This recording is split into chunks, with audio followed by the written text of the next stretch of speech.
어, 알렉산더 솔제니친이라고 하는 러시아 출신의 작가가 있습니다. 노벨 문학상도 받았고요. 이분이 많은 글을 쓰고 많은 말을 했지만 아주 인상 깊은 말을 했습니다.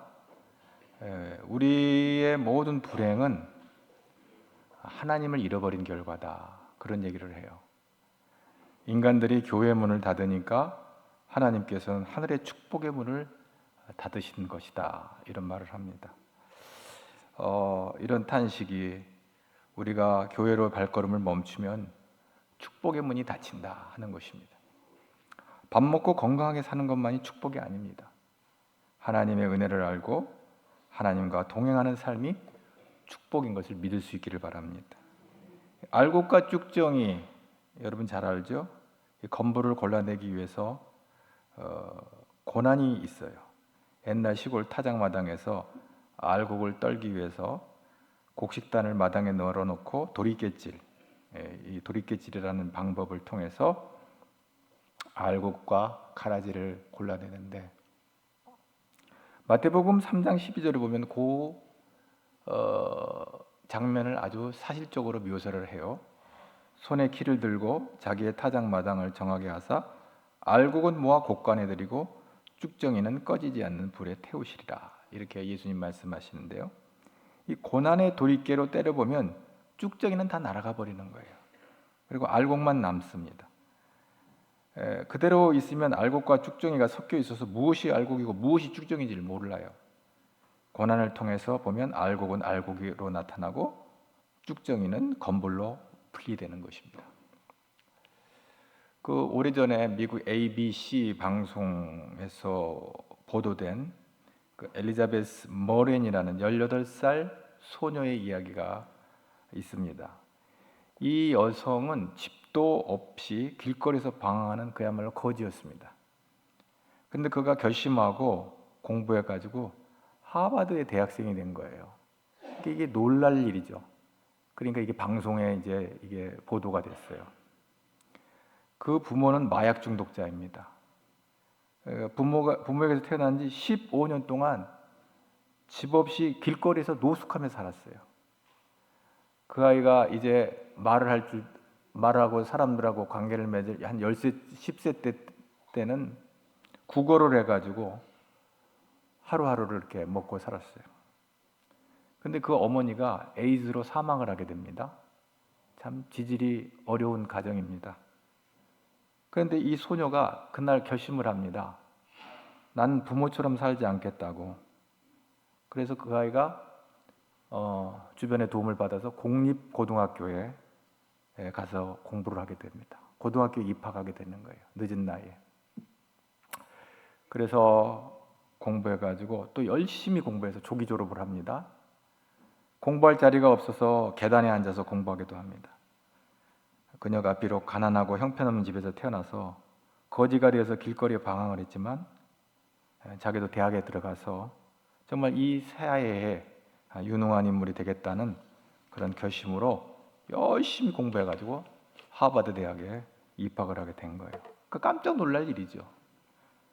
이 눈물겨운 고생을 알게 된 미국의 최고의 신문 중에 하나인 뉴욕 타임스가 이 여자아이에게 장학금을 제공합니다.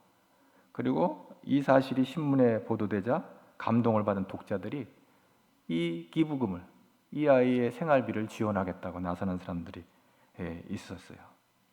그런데 놀라운 것은 이 소녀가 부모를 원망하지를 않아요. 자기의 억세고 고통스러운 그런 환경을 원망하지를 않아요. 오히려 뭐라고 말하냐면 자기의 이 기부한 과거는 오늘 나를 있게 한 자양분이 되었다라고 오히려 긍정적으로 얘기를 합니다. 내가 고난당하지 아니하였으면 그 노숙하는 다른 여자아이들이나 그 사람들과 같이 그렇게 형편없이 어울려 살다가 인생이 끝이 났겠지만 너무 억센 고생 때문에 나도 이 고난을 극복하고 훌륭한 사람이 되겠다는 굳은 결심을 하게 되어서 결국 자기가 하버드 대학의 대학생이 되었다는 간증이에요. 우리가 고난이 다가오면 쭉정이 된 인생이 날아가 버리는 겁니다. 건불도 날아갑니다. 알곡만 남는 거예요. 그러므로 반드시 고난이 우리를 파멸시키는 것이 아니라는 것이죠. 고난은 하나님께서 쭉정이와 건부를 제하고 알곡을 만들어서 그 알곡으로 하여금 하나님의 축복을 받게 만드는 것입니다. 할렐루야! 포도는 포도송이를 발로 밟아 터뜨리며 그 안에 포도즙이 나옵니다. 포도밭에서 포도를 따와서 씻어서 그것을 큰 통에 넣고, 예수님 당시에도 그랬어요. 포도주를 만드는 사람들이 옷을 걷어 올리고 밟습니다. 그러면 이 포도가 터져서 포도즙이 가득하게 되는데 발로 밟아서 터뜨리는 거예요. 좀 원시적인 방법이지만 예수님 당시도 그렇게 포도즙을 만들었어요. 그래야 향기롭고 달콤한 포도액이 발로 짓밟을 때 거기서 나오는 겁니다. 이스라엘 백성들 가운데 감람류, 이 올리브 기름이 아주 유명한데, 이 감람 열매를 가지고 막 찧어서 깨트려야 그것에 향기로운 올리브 기름이 나오는 겁니다. 고난이라는 이 시련을 통해서 우리 성도들은 더 성숙해지고 또 헌신된 하나님의 사람이 되는 줄로 믿을 수 있기를 바랍니다. 이 고난이 우리의 옛 허물을 벗어버리고 변화되어서 더 성숙한 그리스도인으로 우리를 만들어가는 거예요. 그래서 시편 119편의 67절과 71절에 보면 시편의 기자가 그런 고백을 하잖아요. 고난 당하기 전에는 내가 그릇 행하였더니 이제는 주의 말씀을 지키나이다. 고난 당하기 전에 자기 멋대로 살다가 이제 하나님 말씀을 붙잡게 됐다는 거죠. 그래서 71절에는 뭐라고 그러냐면 고난 당한 것이 내게 유익이라. 이로 말미암아 내가 주의 율례를 배우게 되었나이다. 라고 이렇게 고백을 합니다. 고난 당하기 전에는 하나님 말씀도 지키지 아니하고 하나님의 법도 배우지 아니하였는데 고난을 당하자 깨어지고 회개하고 순종해서 하나님의 사람으로 변화되는 복을 받았다는 것이죠. 구약에 보면 이스라엘 백성들이 하나님 앞에 매를 많이 맞습니다. 그리고 매를 맞는 이유가 여러 가지가 이유가 있긴 한데, 신명기 8장에 보면 3절과 16절에 보면 이스라엘 백성들이 왜 매를 맞게 되는지, 왜 징계를 맞게 되는지를 그 이유가 나와 있어요. 신명기 8장 3절 말씀을 다 같이 봅니다. 너를 낮추시며 너를 줄이게 하시며 또 너로 알지 못하며 내 조상들도 알지 못하던 만나를 내게 먹이신 것은 사람이 떡으로만 사는 것이 아니요 여호와 입에서 나오는 모든 말씀으로 사는 줄을 내가 알게 하려 하십니다. 의도가 있어요. 하나님께서 의도가 있어요. 계획이 있어요. 왜 줄이게 하셨냐? 그리고 또 만나를 주셔요. 그리고 그것은 단순히 육신의 양식이 아니라 하나님의 입에서 나오는 말씀으로 사는 것을 깨닫게 하시려고 하나님 그렇게 하셨다. 이게 말씀하시는 거예요. 그리고 또 16절에 가면 또 같이 봅니다. 내 조상들도 알지 못하던 만나를 광야에서 내게 먹이셨으나 이는 다 너를 낮추시며 너를 시험하사 마침내 내게 복을 주려 하심이었느니라. 왜 하나님이 우리를 낮추시는가? 그건 복을 주려고 그런 거예요. 우리를 무시해가지고 우리를 망하게 하시려는 게 아니라 더 겸손하게 하셔서 복을 받게 하시려고, 복을 주려고 그런 고난이 있는 거예요. 이러므로 고난을 통해서 낮추시고 그리고 깨닫게 하시고 그리고 하나님의 복을 받는 길을 가르쳐 주시는 것입니다. 그래서 사람들은 고난을 당해야 비로소 기도의 필요성을 느끼고 기도하게 되고 또 믿음도 자라게 되는 거예요.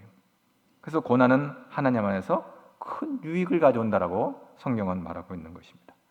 그렇기 때문에 오늘 야고보서 5장 13절의 말씀, 오늘 본문 말씀을 다 같이 봅니다. 너희 중에 고난 당한 자가 있느냐? 그는 기도할 것이요. 즐거워하는 자가 있느냐? 그는 찬송할지니라. 기도하라. 그리고 찬송해라. 시편 50편 15절에 다윗도 환난 날에 나를 부르라. 내가 너를 건지리라. 하나님 앞에 기도하는 것은 하나님이 그를 건져내시려는 방편이에요. 로마서 8장 17절과 18절에 사도 바울이 또 우리에게 귀한 말씀을 전하는데요. 17절 한번 볼까요? 자녀이면 또한 상속자 곧 하나님의 상속자요 그리스도와 함께한 상속자니 우리가 그와 함께 영광을 받게 하여 고난도 함께 받아야 할 것이니라. 우리의 영광을 받기 위해서 고난도 받는다. 이게 동전의 양면 같은 거예요. 십자가의 사건 이후 부활의 영광이 있는 거예요. 그러니까 이 영광을 받기 위해서 고난도 받는다 하는 거예요. 근데 그 고난이 18절에 뭐라고 표현되었냐면, 생각하건대 현재의 고난은 장차 우리에게 나타날 영광과 비교할 수 없도다. 고난이 큰 만큼 그 영광은 너무너무 크고 놀라운 거예요. 하나님이 부르시는 날 저와 여러분도 그 영광에 참여하게 될 줄로 믿습니다. 베드로가 좀 좌충우돌한 사람이었잖아요. 예수님의 제자 가운데 아주 열정도 있고 뜨거운 사람이었는데, 이 베드로가 베드로전서 4장 12절 13절에서 하나님께 받은 말씀 또한 귀한 말씀이에요. 이 베드로가 이제 말씀으로 성숙되어져서 받은 말씀이기 때문에 베드로가 참 성격도 문하고 아주 다혈질적인 사람인데, 이게 말씀 안에서 다듬어지니까 놀라운 고백을 합니다. 베드로전서 4장 12절 시작. 사랑하는 자들아, 너희를 연단하려고 오는 불시험을 이상한 일을 당하는 것 같이 이상히 여기지 말고, 13절, 오히려 너희가 그리스도의 고난에 참여하는 것으로 즐거워하라. 이는 그의 영광을 나타내실 때에 너희로 즐거워하고 기뻐하게 하려 함이라. 할렐루야. 그렇습니다. 고난이 우리로 하여금 그리스도의 큰 영광에 참여하게 만들어주기 때문이라는 것이죠. 고난당한다는 것은 즐거운 일이 아닙니다. 누가 고난을 당하고 싶어요? 우리는 모두 다 고난을 따라 피하기를 원합니다. 고난을 통하여 그러나 하나님은 우리를 변화시키시고 또 우리를 성숙하고 인격적인 하나님의 사람으로 만들어 가시고 또 믿음의 사람으로 만들어 가시는 하나의 과정인 것입니다. 그래서 예수 믿는 사람이 고난의 학교에 들어가는 것은 어쩌면 영광스러운 일이요 자랑스러운 일입니다. 좋은 일입니다. 그러므로 우리가 고난당할 때 이상한 일 당하는 것처럼 생각하지 말라. 베드로가 우리에게 이렇게 말하는 거예요. 오히려 고난의 학교에 입학한 것을 자랑으로 생각하고 감사하면서 나아가야 한다. 예수님 안에서 당하는 고난은 의미 없는 고난은 아무것도 없습니다. 하나님이 그 고난을 통해서 우리를 정금같이 다듬어 주시고 우리를 만들어 가신다. 할렐루야. 하나님의 자녀로 만드신 거예요. 고대 교부 가운데 요한 크리소스톰이라는 분이 있습니다. 이분은 아주 설교를 아주 잘하는 분인데, 그분이 기도에 대해서 그런 얘기를 해요. 기도는 파선당하는 자에게 항구이며 물에 빠진 사람에게는 생명줄이며 넘어지는 자에게는 지팡이며 가난한 자에게는 보석이며 병든 자에게 의사가 되며 우리에게 축복의 길을 내며 환난의 구름을 헤쳐낸다. 아멘. 아주 귀한 말씀이죠. 그러면서 그 기도에 대해서 또 이렇게 표현합니다. 기도의 능력에 대해서, 기도의 위력은 불의의 세력을 정복하고 기도는 노여워하는 사자의 입에 재갈을 물리고 난세를 정복시켜 고요하게 하고 전쟁을 종교시키며 폭풍우를 달래고 마귀를 쫓아내고 사망의 결박을 풀고 질병을 치유시키고 멸망하는 도시를 구하고 또 태양을 멈추기까지 한다 하는 거예요. 우리가 전적으로 하나님을 의지한다면 하나님은 우리에게 하나님됨을 보여주십니다. 아멘. 경험하게 하십니다. 아멘. 모든 일에 하나님의 간섭 없이는 이루어지는 일이 없어요. 이 세상에 되어진 일들이 하나님의 간섭 아래에 있는 거예요. 여러분 히스기야를 잘 알죠? 히스기야 왕이 유다 왕 중에 참 똑똑한 왕입니다. 기도의 사람이죠. 열왕기하 19장에 보면은 아수르의 사네립 왕이 18만 5천의 군사를 이끌고 유다를 공격해 오잖아요. 그때 히스기야가 무슨 일을 하냐면 하나님 앞에 나아가서 하나님 살려주세요 하고 하나님 앞에 엎드려 기도했던 기도의 사람이에요. 모든 백성들에게 기도하자고 기도했던 사람이에요. 그래가지고 손 하나 까딱하지 않고 18만 5천의 원수들 하룻밤 사이에 다 물리치는 기적을 체험하는 사람이에요. 이 19장의 얘기거든요. 열왕기 19장. 근데 20장에 오면은요 이해할 수 없는 이야기가 등장해요. 열왕기하 20장 1절에 보면은 볼까요? 그때에 히스기야가 병들어 죽게 되매 아모스의 아들 선지자 이사야가 그에게 나와서 그에게 이르되 여호와의 말씀이 너는 집을 정리하라 내가 죽고 살지 못하리라 하셨는데, 아니 19장까지는 기도의 사람으로 하나님을 의지해서 그 아수르의 이방 나라들을 아주 용감하게 물리친 이 기도의 용장이 히스기야 왕인데, 바로 20장에 들어와서 그때에 분위기가 바뀌어서 이사야를 통해서, 선지자를 통해서 히스기야가 비보를 듣게 되는 거야. 너 죽는다. 이게 웬 날벼락이에요. 나름대로 하나님 앞에서 열심히 살아가는 이 히스기야가 너 죽어 하고 이사야를 통해서 하나님이 알려주시는 거예요. 그래, 왜 이런 사건이 벌어졌는가? 역대하 32장에 보면은 이유가 나와요. 역대하 32장 25절에 이 히스기야가 죽게 된 이유를 역대하에 기록이 됐어요. 25절을 보면 그렇습니다. 히스기야가 마음이 교만하여 그 받은 은혜를 보답하지 아니하므로 진노가 그와 유다 예루살렘에게 내리겠다. 왕을 잘 뽑아야 되는데 이 히스기야가 교만한 것 때문에 이스라엘 유다와 예루살렘까지 진노가, 하나님의 진노가 임하는 거예요. 이 지도자가 굉장히 중요해요. 근데 이유가 뭐냐? 마음이 교만하여 하나님께 받은 은혜를 보답하지 아니했다. 반응이 없었던 거예요. 어마어마한 아수르의 사네립의 군대 18만 5천을 무찌른 거가, 물론 기도해서 이겼죠. 하나님이 하셨죠. 근데 하나님의 관심은 그의 태도였던 것 같아요. 받은 은혜를 보답하지 않았다. 이걸 심각하게 본 거예요. 넌 죽는다. 그때 역대하 32장 26절에 그런 말씀이 있습니다. 한번 봅니다.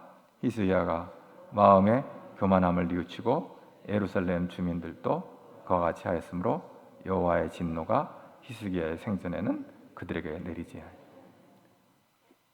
이사야를 통해서 너 죽어 그러니까 통곡을 하게 된 거죠. 아니 내가 왜 죽습니까? 뭐 때문에 죽는지도 모르고 이제 죽어야 된단 말이에요. 하나님, 내가 하나님 앞에 선하게 행한 걸 아시잖아요. 하고 하나님 앞에 통곡을 하며 기도를 해요. 결국 하나님께서 히스기야의 기도를 받으시고 다시 살려주는 드라마틱한 이야기가 열왕기하 20장에 등장하고 있습니다. 여러분, 우리는 항상 겸손해야 되는 줄로 믿습니다. 조금만 고개 쳐들면요 하나님 앞에 매를 맞는단 말이에요. 그러니까 겸손해야 돼요.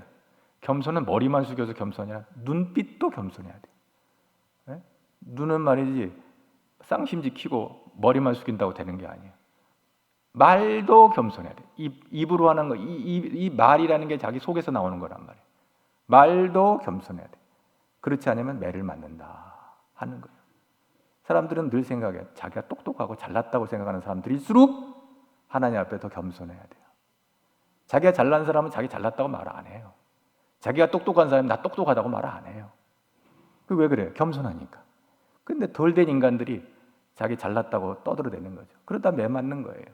그러니까 우리는 하나님 앞에서 더 겸손하게 히스기야처럼 낮아지는, 그래서 생명이 연장되어지고 복을 받는 믿음의 사람들이 되기를 축복합니다. 눈물 뿌려 기도했어요. 히스기야가 아 뜨거 교만하니까 이래. 그 멋진 사람이 아수르의 사네립의 18만 5천을 기도로 물리친 사람이 얼마나 프라우드를, 자랑스럽잖아요. 내가 얼마나 기도의 사람이야. 내가 기도했더니 이런 놀라운 기적을 체험했다고 굉장히 거들먹거릴 수도 있는 사람이에요. 근데 하나님 앞에 교만하니까 바로 하나님 쳐버리시는 거예요. 믿는다는 이 표현을 히브리인들은 아만이라는 단어를 씁니다. 아만. 이 아만. 여러분은 우리가 기도할 때 아멘 하잖아요. 아멘. 그 아멘이 어디에서 냐? 히브리어 아만에서 온 거예요. 믿는다는 표현이거든요. 그래서 아멘 할 때 이게 아멘이 어디서 온 단어인가? 잘 모르는 분들은 이번에 이제 아멘이라는 것이 히브리어에 믿는다는 그런 의미를 갖고 있구나, 이렇게 이제 이해를 하면 되겠어요. 그런데 그 히브리 이 단어 아만이라는 단어는 엄마가 어린아이를 달래는 동작, 어린아이를 달래는 어머니 동작을 표현할 때 동사 아만이라는 단어를 씁니다.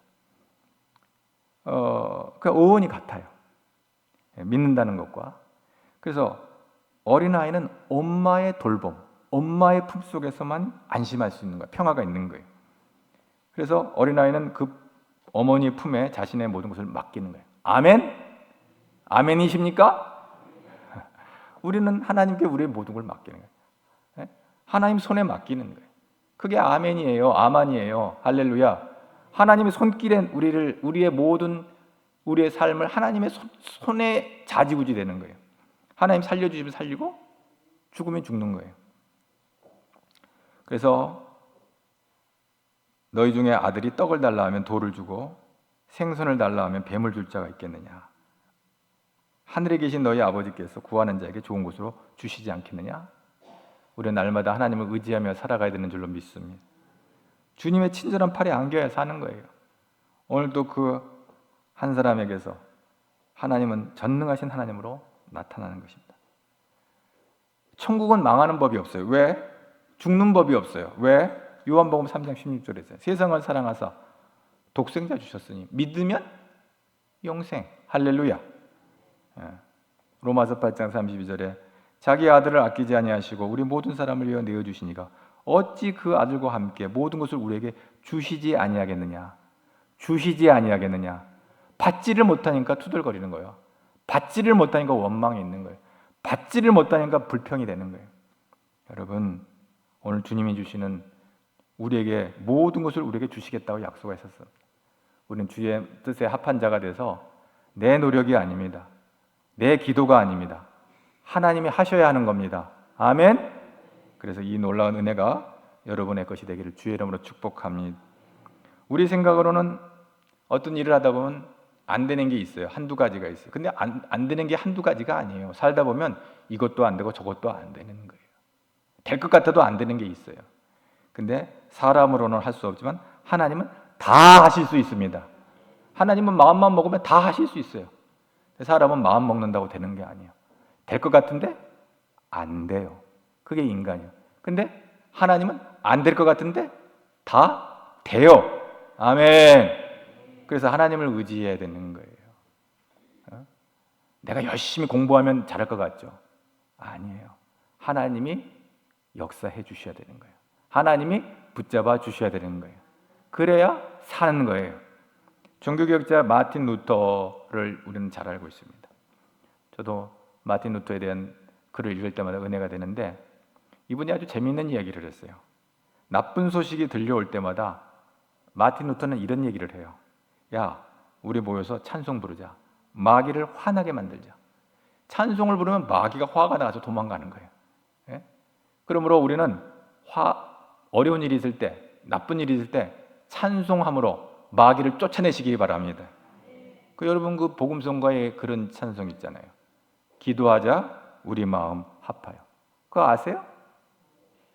아는 사람은 알고 모르는 사람은 모르고 항상 그래요. 기도하자 우리 마음 합하여. 이건 박수 치면서 해야 돼. 기도하자 우리 마음 합하여. 할렐루야 아멘. 할렐루야 아멘. 기도하자 우리 마음 합하여. 그렇습니다. 여러분 기도를 통해서 여러분의 인생의 문제가 해결되기를 축복합니다. 복의 문이 열려지기를 축복합니다. 우리는 기도를 통해서 나아가는 거예요. 하나님. 그러니까 그렇게 기도해야 되는 거예요. 걱정하면 안 돼. 걱정하면 안 돼. 옆 사람한테 그렇게 걱정하지 말고 기도합시다. 막 걱정을 해. 이거 어떡하나. 걱정은 우리의 것이 아니에요. 우리 것이 아니에요. 걱정하지 마세요. 하나님께 맡긴다. 할렐루야. 찬송하자 우리 모두 주님께. 찬송하자 우리 모두 주님께. 할렐루야 아멘. 할렐루야 아멘. 찬송하자 우리 모두 주님께. 찬송하면 마틴 루터의 말에 의하면 마귀가 도망간다는 거예요. 짜증을 내는 거예요. 얘네들이 왜 찬송 부르는 거야 도대체. 여러분 답답하실 때 찬송 부를 수 있기를 바랍니다. 답답할 때 찬송 부르세요. 기도가 안 돼. 찬송 불러요. 찬송. 여러분, 좋은 일이나 어려운 일이나 우리는 기도하고 나가는 거예요. 너희가 고난당하냐? 기도해라. 마음이 즐거우냐? 찬양해라. 우리는 어떤 형편이든지 기도의 사람, 찬송의 사람 되기를 축복합니다. 그 성경학자 중에 F.F. 브루스라는 사람이 있어요. 이 사람은 신약학자인데 아주 유명한 사람입니다.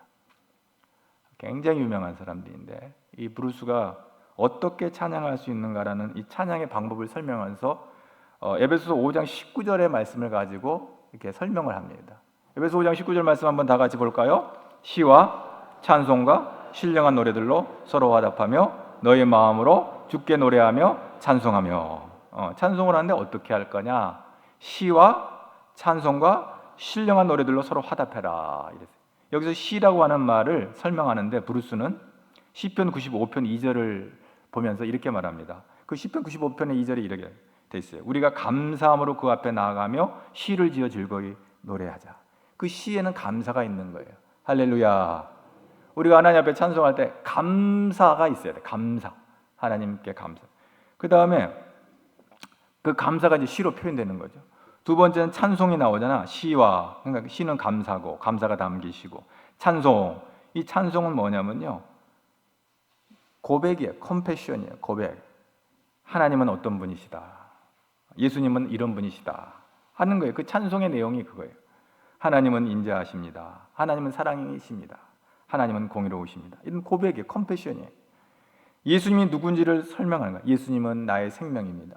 예수님은 나의 기쁨입니다. 예수님은 나의 평화입니다. 이게 컴패션이 들어가는 거예요. 찬송에. 하나님의 성품, 예수님의 그 하시는 성품이 드러나는 거예요. 그러면 세 번째, 신령한 노래는 뭐냐? 브루스의 말에 의하면 신령한 노래의 본질은 간증이에요. 간증은 그 하나님 앞에 감사하며 하나님이 어떤 분이시고 예수님이 어떤 분인지, 그분이 나에게 행한 일을 사람들에게 알리는 거예요. 하나님 나에게 이렇게 사랑하셨다, 이렇게 복 주셨다, 할렐루야. 이게 간증이에요. 간증. 그러니까 신령한 노래. 그 어떤 사람들이 이게 찬양을 하게 되면 감동을 받잖아요. 하나님이 행하신 일, 우리에게 행하신 일을 노래로, 찬양으로 하는 거예요. 이런 것들이 세 가지가 들어간다고 F.F. 브루스 박사는 얘기합니다. 우리가 시와 찬미와 신령한 노래로, 다시 말하면 감사함으로, 또 주님의 성품을 고백함으로, 또 주님께서 우리에게 행하신 일에 대한 간증으로 하나님을 찬양하는, 그 찬송에 그런 것이 들어가는 거예요. 그런 것이 들어가지 않으면 그 찬송은 그냥 세상 노래와 다를 것이 없어요. 어떤 사람들은 뭐 요즘 복음성가 부르는데 세상 노래인가 우리 저 찬송가인가 좀 헷갈리는 노래들이 있어요. 오직 우리를 사랑하신 하나님의 그 놀라운 은혜에 감사하고 우리에게 행하신 하나님의 성품을 찬양하고, 또 그분이 우리를 통해서 어떻게 복을 주시고 은혜를 주셨는지 그분의 이름을 높여드리는 찬송의 사람이 되기를 축복합니다. 독일의 신학자 칼 바르트, 이 칼 바르트는 하여튼 제 설교에 가끔 자주 등장하는 목사님이시죠. 스위스 바젤에서 어느 시골의 조그마한 교회에서 목회를 했고, 근데 세계적인 신학자예요. 그러니까 내가 왜 이분을 좋아하냐면 잘난 척을 안 하는 분이야. 세계적인 신학자인데 겸손하신 분. 그분이 이런 말을 해요. 참된 찬양은 어디서 나오는가? 그 묵상에서 비롯된다. 어떤 묵상이냐? 주님의 은혜가 찬양을 하기 위해서는 감사한 일, 고백할 일, 그리고 간증할 일, 이걸 묵상하고 찬양할 때 그 찬양이 풍성해지는 거예요. 여러분, 이제 이번 한 주간도 늘 우리가 하는 얘기지만 기도와 찬양으로 복의 문을 여는 주인공들이 되시기를 주님의 이름으로 축복합니다.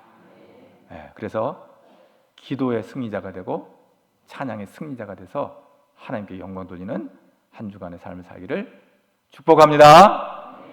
하나님이 그렇게 하실 줄로 믿습니다. 하나님 감사합니다. 오늘 또 하나님의 말씀을 통해서 너희가 고난 가운데 있느냐 기도해라, 너가 즐거워하느냐 찬송해라, 우리 하나님이 이렇게 말씀해 주시는데 말씀대로 기도와 찬송으로 이번 한 주간도 승리하게 하여 주시옵시고 복의 문을 열게 하여 주시옵소서, 간증할 것이 있게 하여 주시옵소서. 예수님 이름으로 기도합나이다.